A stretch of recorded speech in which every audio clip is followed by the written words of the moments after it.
안녕하세요. 오늘도 사연 살롱을 찾아주셔서 감사합니다. 50대 중반의 여성이에요. 저는 지방의 평범한 집에서 자랐어요.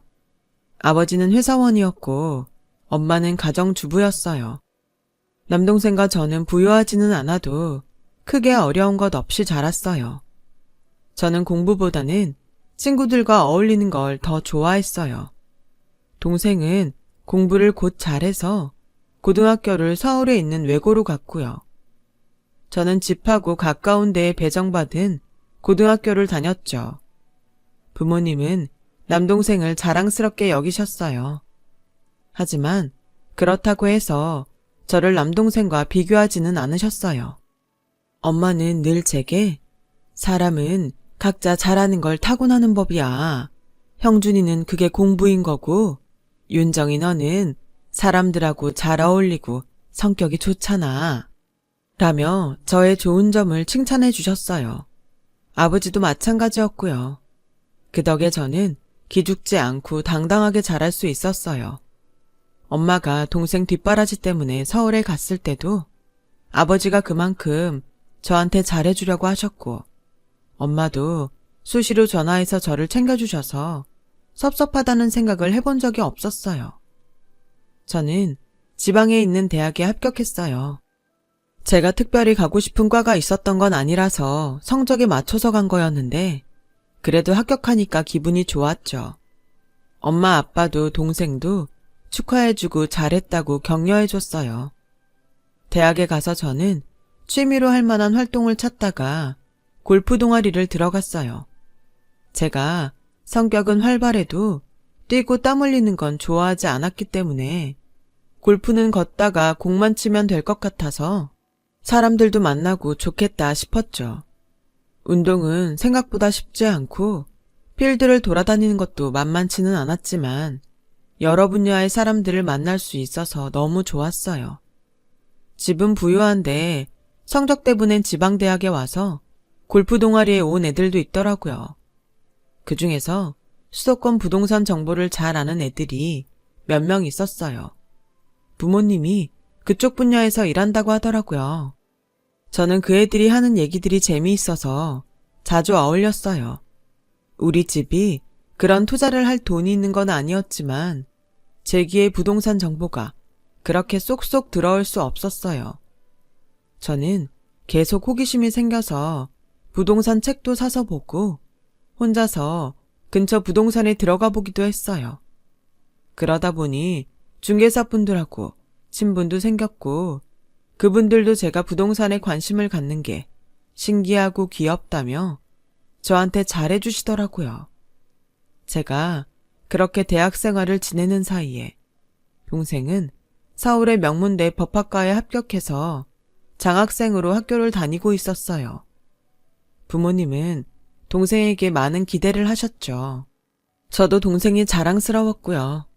동생은 공부를 그렇게 잘하는데도 저를 무시하지도 않았고 잘난 척을 하지도 않았어요. 오히려 누나인 저보다 더 어른스럽게 제 생각을 많이 해줬어요. 저는 그런 동생한테 누나 노릇을 하겠다고 서울에 갈 생각을 했어요.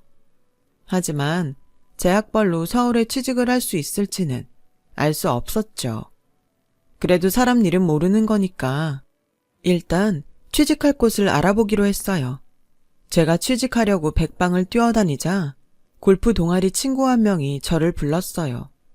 박윤정 너 서울에 취직할 때 알아본다며. 그럼 우리 아빠 회사에 이력서 내봐. 부동산 개발 회사 하시거든. 너 그쪽에 관심 많고 공부도 따로 했다며. 너한테 잘 맞을 것 같아. 진짜 너는 잘할 거야. 그 말에 저는 그 친구네 회사 말고도 다른 부동산 회사에도 원서를 넣었어요. 찾아봤더니 중소기업 규모의 부동산 회사가 몇 군데 있더라고요. 2군데 다 면접 연락이 왔고 둘 다 합격을 했어요. 사실 면접을 볼 때 2군데 다 제 대학을 가지고 물고 늘어졌지만 제가 기죽지 않고 좋은 대학 나온 사람보다 일을 더 잘할 수 있다고 했죠. 그랬더니 2 회사 다 저를 좋게 본 것 같았어요.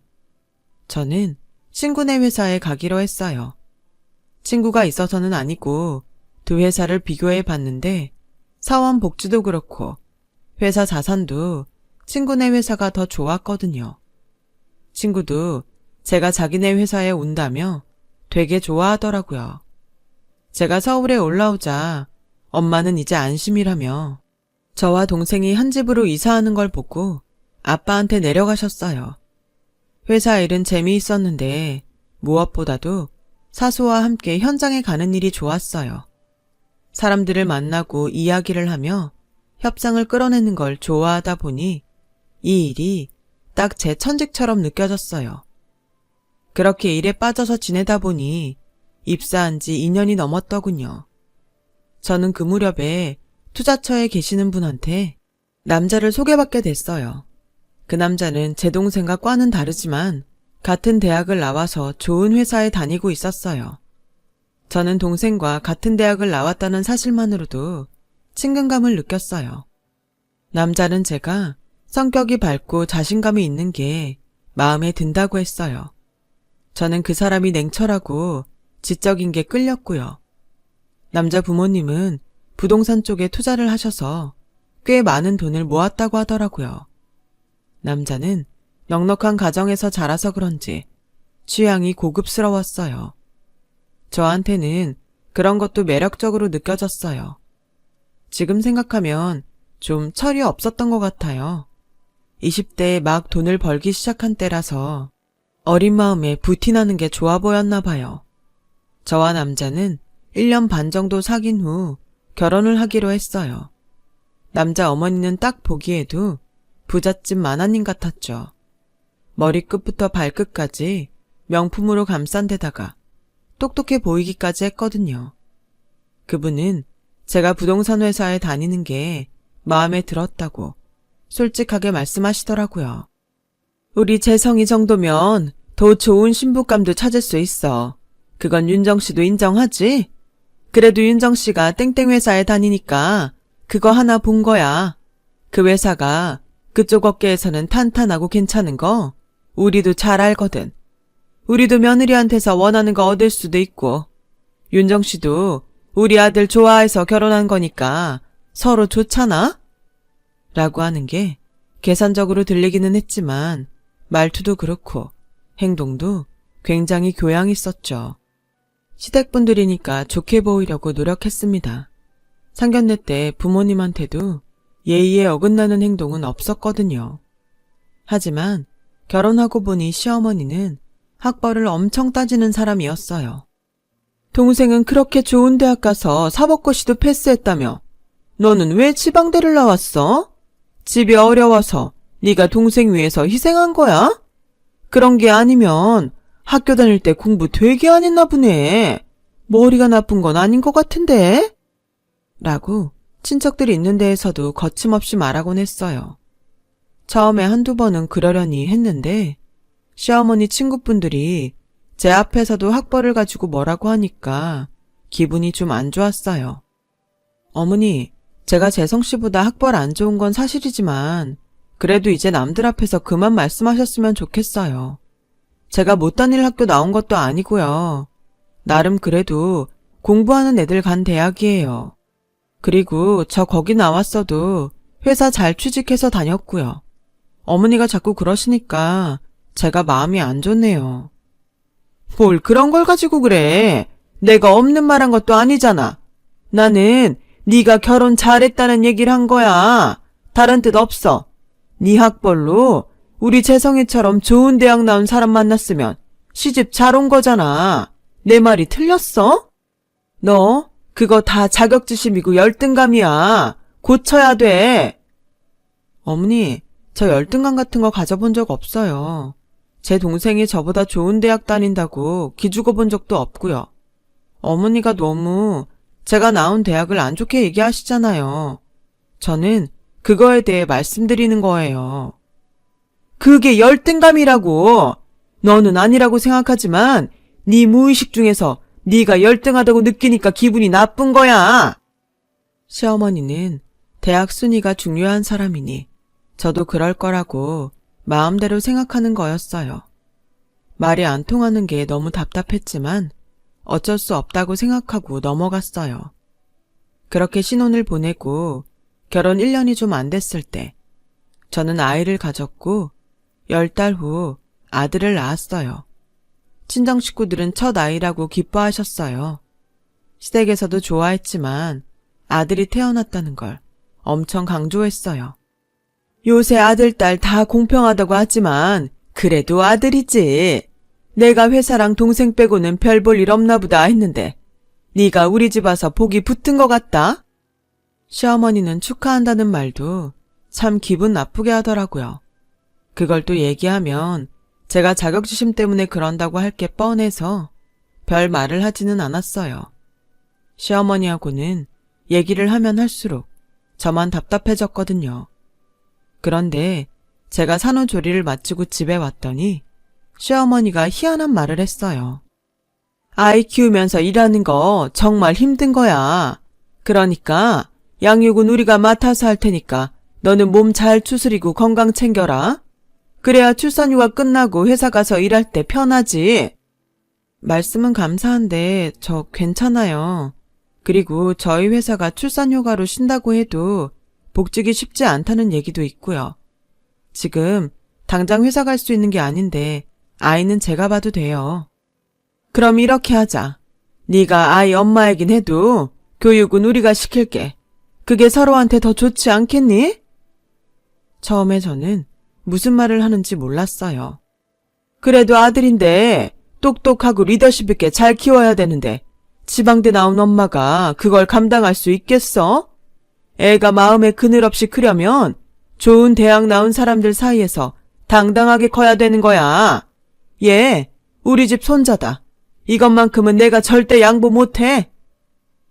저는 기가 막히고 하도 속이 상해서 제대로 따지지도 못하고 하루 종일 울기만 했어요.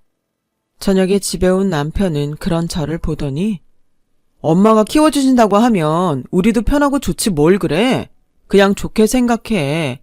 솔직히 우리 엄마 공부도 많이 하고 똑똑해서 엄마한테 맡기는 게 더 낫긴 하지. 당신도 내가 지방대 나와서 그런 말 하는 거야? 그럼 똑똑한 사람하고 결혼하지. 왜 나랑 했어? 이게 뭐야? 어떻게 내 아들인데 어머니가 키운다고 해? 다른 집은 시어머니가 아이 키워준다고 하면 좋다고 하는데 당신은 왜 울고불고 난린지 모르겠네. 그게 나를 못 믿어서 교육을 직접 하겠다는 건데 다른 집하고 같아? 어떻게 대학 하나 가지고 사람을 이렇게까지 무시할 수가 있어? 그러게. 당신도 공부 좀 열심히 해서 좋은 대학 나오지 그랬어. 라는 남편의 말에 저는 절망했어요. 그제서야 저는 그 사람과 결혼한 걸 후회했죠. 똑똑하고 지적인 것보다 더 중요한 게 사람 됨됨이었는데 그걸 너무 늦게 깨달았던 거예요. 친정에 말하면 부모님이 놀랄까봐 말도 못하고 혼자 속을 썩이는 동안 아이는 일주일에 5일은 시댁에 가 있게 됐어요. 저는 그때 이혼을 생각해 본 적이 없었기 때문에 어떻게 하면 이 문제를 해결할 수 있을지 그것만 생각했어요. 그러다가 김장철이 됐고 시어머니는 김장을 하라고 저를 부르시더군요. 일주일에 이틀 보던 아들을 하루 더 볼 수 있다는 생각에 저는 불이 나게 갔어요. 50포기가 넘는 김장 속을 혼자 만들면서도 저는 그게 힘든 줄 모르고 온통 아들한테만 신경이 쏠렸어요. 시어머니는 아들을 잘 안아주지도 않고 영어 알파벳 모형을 앞에 놓고 자꾸 큰 소리로 읽어주더라고요. 태어난 지 얼마나 됐다고 저렇게 극성을 부리는지 이해가 안 됐어요. 그러다가 시어머니가 잠깐 자리를 비웠는데 혼자 소파에 아무런 안전장치도 없이 앉아있는 아들이 너무 위태로워 보여서 저는 얼른 아이를 포대기로 들쳐 업고 다시 부엌으로 갔어요. 속 양념을 다 섞어서 배추 안에 차곡차곡 넣는데 뒤에서 갑자기 누가 제 머리채를 확 잡아당기더라고요. 너 누가 내 손자 그렇게 업을 했어? 이러면 다리 휘어져서 얼마나 미워지는지 알아? 하긴 무슨 공부는 제대로 했겠어. 그딴 대학 나온 거 보면 뻔하지. 당장 아이 내려놓지 못해! 라고 시어머니가 소리를 질렀고 아들은 놀라서 울기 시작했어요. 어머니가 소리 지르시니까 애가 울잖아요. 그리고 현수 소파 위에 위험하게 올려놓고 나가신 건 어머니예요. 애가 혼자 있는 게 위험해 보여서 제가 업고 일하는 건데 거기서 대학이 왜 또 나와요? 어머니는 공부도 많이 하신 분이 애 혼자 소파 위에 두면 안 된다는 것도 모르세요? 야, 너같이 무식한 게 어디다 대고 큰 소리야. 네가 뭔데 그딴 말을 해? 나 현수 엄마예요. 얘는 내 아들이라고요. 저는 너무 화가 나서 고무장갑을 벗어 던지고 그대로 아이를 업고 시댁을 나와버렸어요. 남편은 제가 자기 엄마한테 대들었다고 길길이 뛰었고 저는 오만정이 다 떨어졌어요. 너 당장 우리 엄마한테 사과해. 안 그러면 나 너 용서 못해. 내가 뭘 잘못했다고 용서하네 마네 그러는 거야. 나도 이제 더는 못 참아. 당장 이 집에서 나가. 너처럼 무식하고 상식 없이 구는 여자랑은 나 못 살아. 내가 뭘 상식 없이 굴었다는 거야. 상식 없는 건 당신의 집구석이야. 말 진짜 상스럽게 하네. 그럼 시어머니한테 소리 지르고 일하다 말고 뛰쳐나오는 게 상식 있는 거야? 그런 기본적인 예절도 모르면서 뭘 어쩌고저쩌고 하는 거야. 아, 엄마가 결혼 다시 생각해보라고 했을 때 그 말을 들었어야 했는데. 나야말로 당신 엄마가 나를 무슨 지네 집 도구처럼 원하는 걸 얻을 수 있다는 둥 그런 말 할 때 관둬야 했어. 라고 말한 뒤에 아이와 함께 친정으로 왔어요. 친정 부모님은 제 얘기를 듣고 너무 놀라서 한동안 아무 말도 못 하셨어요. 하루 정도 지나고 제가 좀 진정이 되자 엄마는 그렇게 꽉 막히고 일방통행인 사람들 안 바뀐다. 네가 그 집에서 평생 말도 안 되는 소리에 눌려서 사느니 차라리 갈라서는 게 더 낫지 싶다. 마음고생 안 하는 게 제일이야. 너하고 현수하고 행복하면 우리는 그걸로 됐어. 미안해 엄마. 그리고 고마워. 라며 엄마와 부둥켜 안고 펑펑 울었어요. 동생은 검사가 돼서 지방으로 가 있어서 직접 보지는 못했지만 동생도 제 얘기를 듣고 같이 화내주고 제 편이 되어주었어요. 이혼할 때 시댁에서 아들을 데려가려고 엄청 애를 썼지만 저한테 귀책 사유가 있는 게 아니었기 때문에 아이 양육권은 제가 가져올 수 있었어요. 저는 아이를 키우기 위해 회사에 복직을 알아봤어요. 그러자 친구한테서 연락이 온 거예요. 아마 네가 있던 부서에서는 너한테 복직 어렵다고 할 수 있어. 우리 회사도 그렇고 회사들이 다 결혼하고 애 낳은 여자들은 별로 반기질 않잖아. 그건 어쩔 수 없는 것 같아. 그래서 말인데 영업전략팀에 복직하는 대신 네가 내 개인 비서를 해주면 좋겠어. 안 그래도 나 실무가 늘어서 같이 다닐 사람 필요했거든. 친구는 지금 그 회사의 상무직책을 맡고 있었어요. 아버지가 대표이고 친구한테 물려줄 생각이라서 그런지 승진도 엄청 빨리 된 것 같더라고요. 저는 그렇게 1년 반 만에 친구의 비서가 돼서 회사에 돌아갔어요. 친구는 제 부동산 투자에 대한 정보를 보는 안목과 촉을 믿고 항상 저한테 의논을 했어요.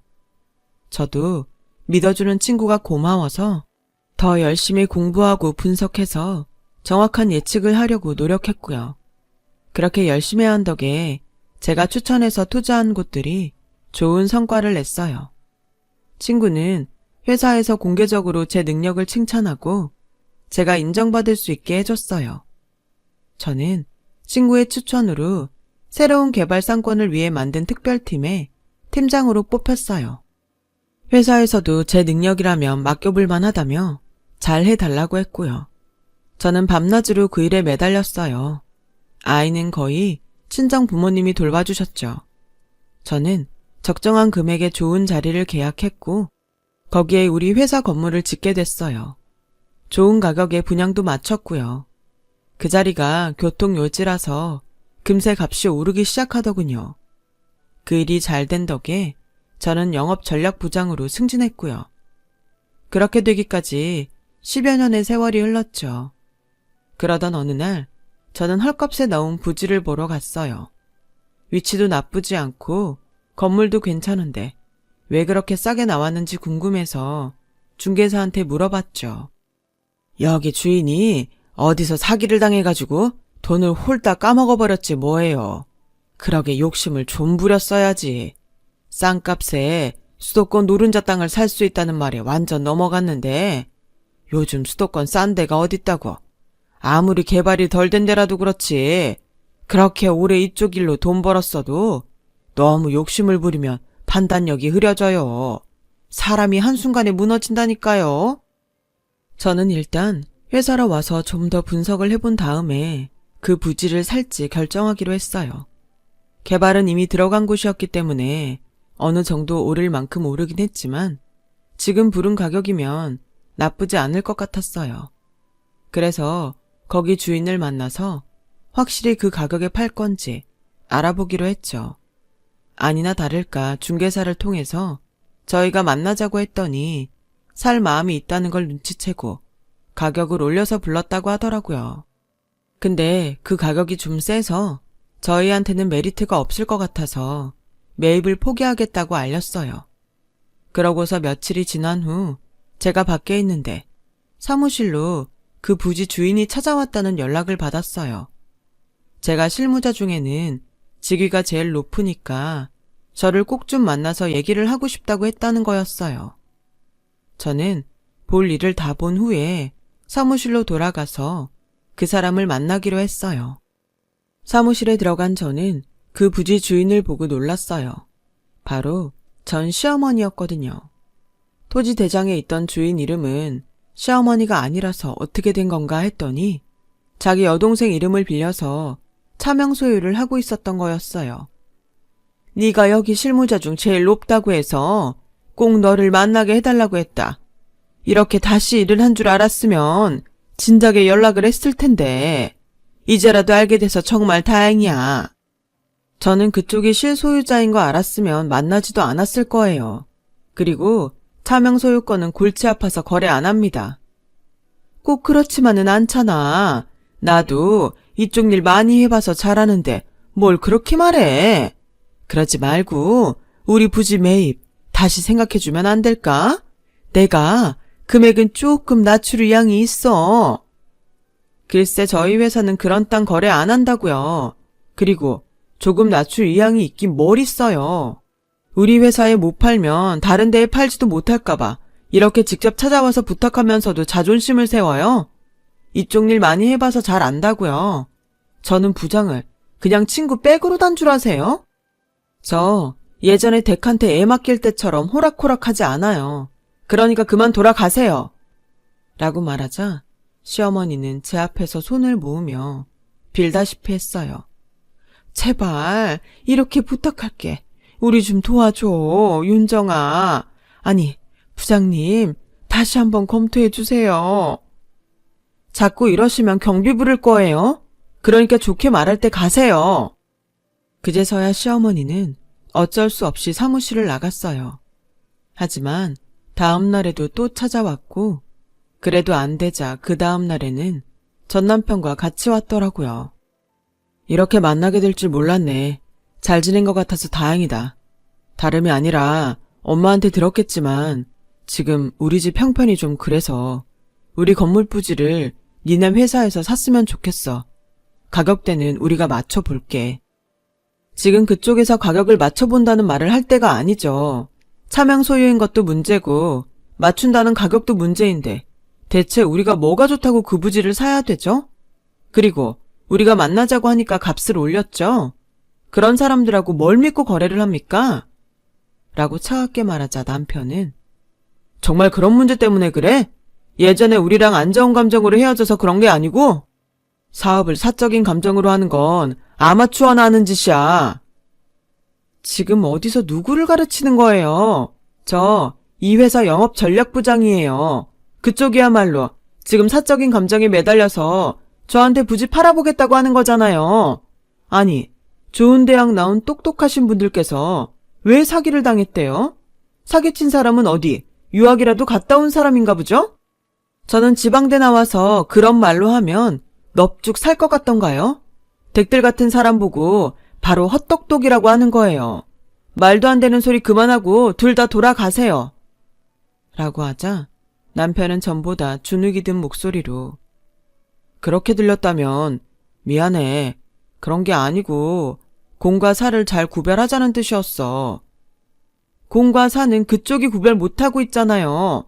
저한테 반말 쓰는 것부터가 그렇죠. 할머니, 이제 그만하시고 아드님 데리고 나가세요.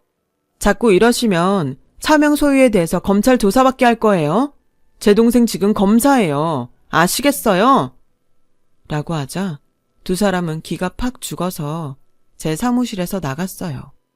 그 뒤로 둘은 저한테 몇 번 연락을 했지만 저는 한 번도 받아준 적이 없었어요. 그 집 건물 부지도 사지 않았고요. 알고 보니 남편이 재혼한 여자가 다른 사람과 짜고서 사기를 치고 사라졌다고 해요. 저는 자업자득이라고 생각했어요. 그렇게 똑똑하고 지적인 것만 찾더니 자기들이 제일 멍청한 짓을 했더라고요. 그 뒤로는 그 집안에 대해서 들은 얘기가 없네요.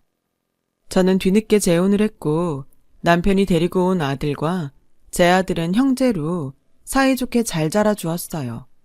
이제 둘 다 대학에 들어갔고요. 친정 부모님도 건강히 잘 지내고 계세요. 동생도 결혼해서 잘 살고 있고요. 전 시댁을 생각하면 사람이 한 대로 돌려받는다는 말이 떠오르곤 해요. 그래서 저도 잘 살아봐야겠다고 생각합니다. 제 긴 얘기 들어주셔서 감사드려요. 모두 행복하시고 항상 건강하시길 빌게요. 여러분, 사연 댓글에 응원과 현명한 조언 부탁드려요. 좋아요와 구독은 저에게 큰 힘이 됩니다. 오늘도 좋은 일 가득하세요.